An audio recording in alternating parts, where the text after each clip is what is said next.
ভাইরা আমার, রমজান মাসে তারাবির নামাজ না পড়লে আমরা অনেকে মনে করি যে তার রোজাতে বোধহয় অসুবিধা হবে। এটা সম্পূর্ণ ভুল ধারণা। তারাবি একটা ইবাদত, রমজানের রোজাটা আরেকটা ইবাদত। যেহেতু তারাবি না পড়লেও রমজানের রোজা হয়ে যায়, তাহলে তারাবি পড়ার কি আর দরকার আছে? কেন? রোজা তো হয়ে যাবে। আলাদা ইবাদত। রোজা রাখা একটা ইবাদত, তারাবি পড়াটা আরেকটা ইবাদত। নবী করিম সাল্লাল্লাহু আলাইহি সাল্লাম একই হাদিসে দুটি কথা বলেছেন, মান কামা রমাদানা ঈমানান ওয়া ইহতিসাবান গুফিরা লাহু মা তাকাদ্দামা মিন যামবি। একই হাদিসে বলেছেন, মান সামা রমাদানা ঈমানান ওয়া ইহতিসাবান গুফিরা লাহু মা তাকাদ্দামা মিন যামবি। যে ব্যক্তি ঈমান এবং ইখলাসের সাথে রমজানের রোজা রাখবে, আল্লাহ তার পূর্বের গুনাহ মাফ করবেন। যে তারাবি পড়বে তারও পূর্বের গুনাহ মাফ করবেন ইনশাআল্লাহ। এজন্য ভাইরা, তারাবির নামাজ পড়তে হবে। এটা সুন্নাহ, গুরুত্বপূর্ণ সুন্নাহ, সাধারণ সুন্নাহ না। নবী সাল্লাল্লাহু আলাইহি সাল্লাম ছাড়েন নাই, সাহাবীরা ছাড়েন নাই। কোনো ওযর ছাড়া তারাবি ছাড়া যাবে না। জামাত ছুটে গেলে একা একা হইলেও পড়বেন, কিন্তু কোনো কারণে পড়তেই পারলেন না, সফরে আছেন, ট্রাভেলে আছেন, বাসে ছিলেন, ট্রেনে ছিলেন, নাইটে সফর করেছেন, তারাবি পড়তেই পারেন নাই, ইনশাআল্লাহ আপনার রোজা হয়ে যাবে। তাই বলে তারাবিকে অনেকে অবহেলা করেন আজকাল, যেটা তো সুন্নাত, না পড়লেই কি। এই অবহেলাটা আরেকটা দোষের। তাহলে আমাদের মধ্যে দুইটাই সীমা লঙ্ঘন। কেউ মনে করেন তারাবি না পড়লে রোজাই হবে না, এটা হলো বাড়াবাড়ি। আবার অনেকে মনে করে তারাবি না পড়লেই বা কি, এটা হলো ছাড়াছাড়ি। এই বাড়াবাড়ি এবং ছাড়াছাড়ির মধ্যে আমাদের থাকতে হবে। আল্লাহ আমাদের তৌফিক দান করুন। সাহারি ও ইফতারের কোনো দোয়া আছে কি? এটি কি বাংলায় পড়া যাবে? ইফতারের আমরা দোয়ার কথা জানি ভাই। ইফতারের একটা কমন দোয়ার কথা আমরা জানি, আরেকটা দোয়া আছে আনকমন, যেটা আমরা জানি না। দুইটা দোয়া আমি বলছি। এক নম্বর হলো ইফতারের দোয়া, যেটা কমন আমরা জানি, সেটা হলো আল্লাহুম্মা লাকা সুমতু আলা রিজকিকা আফতারতু। এই দোয়ার অর্থ হলো, হে আল্লাহ, আপনার জন্য আমি সিয়াম সাধনা করেছি, রোজা রেখেছি, আর আপনার উদ্দেশ্যেই আমি ইফতার করেছি, অর্থাৎ আপনার নির্দেশের পালনার্থে আমি ইফতার করেছি। এই যে আল্লাহুম্মা লাকা সুমতু আলা রিজকিকা আফতারতু, এটা ইফতারের একটা দোয়া। আরেকটা দোয়া হলো যাহাবা যামা ওয়াবতাল্লাতিল উরুক ওয়া সাবাতাল আজরু ইনশাআল্লাহ। অনেকে এটা জানেন মাশাআল্লাহ। যাহাবা যামা গেছে, ওয়াবতাল্লাতিল উরুক, আমার শিরা উপশিরাগুলো সব সিক্ত হয়ে গেছে, ওয়া সাবাতাল আজরু ইনশাআল্লাহ, এবং আল্লাহ চাহেন তো এই রোজার বিনিময় আমার জন্য অবধারিত হয়ে গেছে। এই যে দোয়া ইফতারের, এটা কি ইফতারের আগে করবেন, না মাঝখানে করবেন, না শেষে করবেন? কি বলেন, ইফতারের আগে না শেষে? যারা যারা আগের পক্ষে তারা হাত তোলেন। মাশাআল্লাহ, বহু লোক। ভাইরা আমার, এই দোয়া ইফতারের পরে করবেন, আগে না। অনেকেই এই ভুলটা জানেন। অনেকে মনে করেন যে আগেই করতে হয়, আগে না। ইফতারের দোয়া কখন করবেন? ইফতারের শব্দের অর্থের দিকে খেয়াল করলে তো দেখতে পারেন, পিপাসা দূর হয়ে গেছে, শিরা উপশিরা সিক্ত হয়ে গেছে, এটা কি ইফতারের আগে হয় না পরে হয়?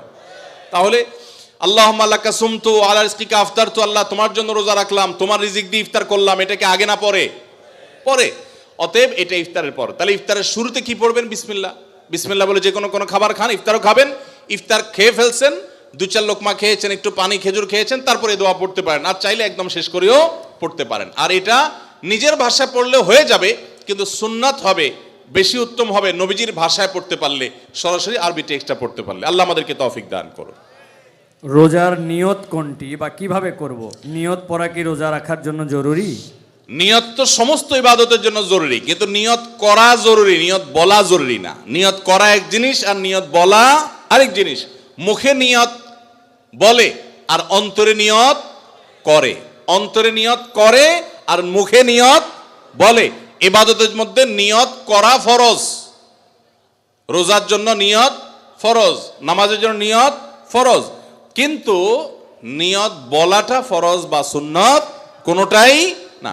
আমরা যে রোজার নিয়ত শুনছি, নাওয়াইতু আন আসুমা গাদান, আছে না? বিভিন্ন আপনার ক্যালেন্ডারেও লেখা থাকে, ভিত্তিহীন।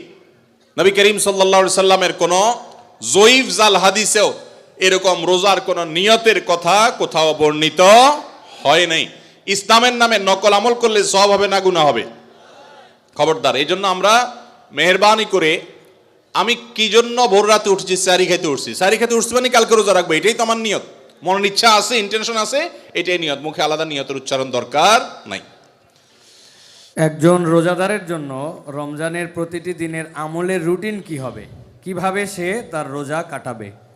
মাশাআল্লাহ, আমাদের একটা নতুন বই বের হয়েছে এবার, সেটা হলো মাহে রমাদানের 27 আমল। এই যে বইটা একটা হাতের সামনেও আছে, মাশাআল্লাহ। এটা মূলত আমাদের একটা বক্তব্যের নির্যাস। এর আগে সোনাইমুড়িতে একটা বক্তব্যে আমরা মাহে রমজানের উপরে একটা গবেষণা করে 27টা আমল কোরআনের আলোকে বের করেছি, সেটা উপস্থাপন করেছি, পরে এটাকে বই আকারে আনা হয়েছে। এখানে রমজানে আপনি কি কি করবেন তার সবগুলোর তালিকা দেওয়া আছে। অতএব এটার আলোকে আপনি আমল করতে পারেন, চাইলে ভিডিও বক্তব্যটা শুনে নিতে পারেন। একবার সকাল থেকে রাত পর্যন্ত একটা সুনির্দিষ্ট রুটিনের মধ্য দিয়ে কাটাবেন, আর কিচ্ছু করতে পারেন না পারেন, শুধু একটা কথা বলে যাই, রমজান মাসে ফরজ রোজা রেখে অন্তত কোনো প্রকার হারাম কাজ, গুনাহের কাজ করবেন না। বাস এটুকু যদি করতে পারেন, ইনশাল্লাহ আপনার রমজান সাকসেস। চেষ্টা করা যাবে না ইনশাল্লাহ? একটা কাজ যদি করতে পারেন, আপনার রমজান ইনশাল্লাহ সফল। সেটা হলো ফরজ রোজা রাখলেন, 5 ওয়াক্ত নামাজ তো ফরজ পড়বেনই, ফরজ কাজগুলো করলেন, আর গুনাহ থেকে বেঁচে থাকলেন, কোনো হারাম কাজ করলেন না, ঝগড়াঝাটি করলেন না, মিথ্যা বললেন না, চগলখড়ি করলেন না, গীবত করলেন না, কাউকে ঠকাইলেন না, 2 নম্বর কাজ করলেন না। এই গুনাহমুক্ত যদি রমজান কাটাইতে পারেন, আপনার রমজান সাধনার সার্থক ইনশাআল্লাহ। আল্লাহ তৌফিক দান করুন। রমাদানে কখন দোয়া করলে দোয়া কবুল হয়? রমাদানে কি দোয়া কবুলের আলাদা কোনো সময় আছে কিনা?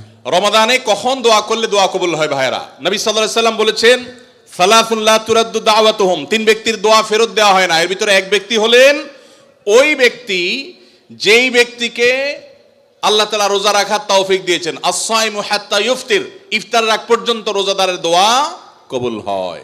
কিন্তু স্পেশালি ইফতারের আগের টাইমটা দোয়া কবুল হয়, যে টাইমে আমরা ছোলা মুড়ি মিশানোতে ব্যস্ত থাকি, ওই টাইমটাতে দোয়া কবুল হয়। এই জন্য ছোলা মুড়ি যা মেশানো দরকার আগে মিশায়া সূর্য ডুবার আগে 10-15টা মিনিট মনোযোগ দিয়ে দোয়া করবেন ইনশাআল্লাহ।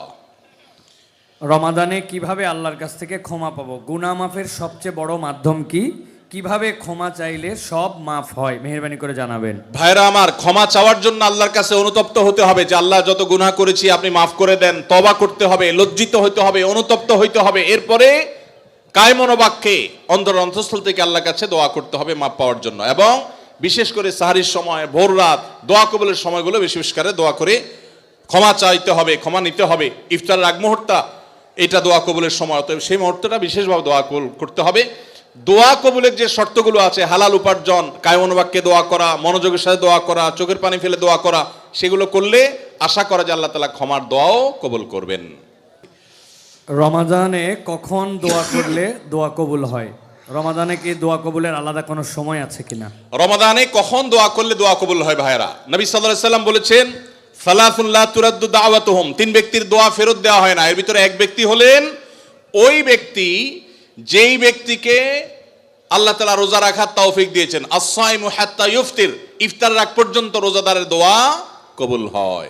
কিন্তু স্পেশালি ইফতারের আগের টাইমটা দোয়া কবুল হয়, যে টাইমে আমরা ছোলা মুড়ি মিশানোতে ব্যস্ত থাকি, ওই টাইমটাতে দোয়া কবুল হয়।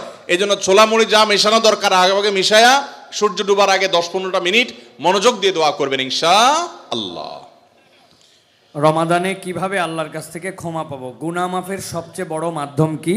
কিভাবে ক্ষমা চাইলে সব মাফ হয়, মেহেরবানি করে জানাবেন। ভাইরা আমার, ক্ষমা চাওয়ার জন্য আল্লাহর কাছে অনুতপ্ত হতে হবে, যে আল্লাহ যত গুনাহ করেছি আপনি মাফ করে দেন। তওবা করতে হবে, লজ্জিত হইতে হবে, অনুতপ্ত হইতে হবে। এরপরে কায়মন বাক্যে অন্তর অন্তঃস্থল থেকে আল্লাহর কাছে দোয়া করতে হবে মাফ পাওয়ার জন্য। এবং বিশেষ করে সাহারির সময়, ভোর রাত, দোয়া কবুলের সময়গুলো বেশি বেশি করে দোয়া করে ক্ষমা চাইতে হবে, ক্ষমা নিতে হবে। ইফতারের আগ মুহূর্ত এটা দোয়া কবুলের সময়, অতএব সেই মুহূর্তটা বিশেষভাবে দোয়া কবুল করতে হবে। দোয়া কবুলের যে শর্তগুলো আছে, হালাল উপার্জন, কায়মন বাক্যে দোয়া করা, মনোযোগের সাথে দোয়া করা, চোখের পানি ফেলে দোয়া করা, সেগুলো করলে আশা করা যায় আল্লাহ তাআলা ক্ষমার দোয়াও কবুল করবেন।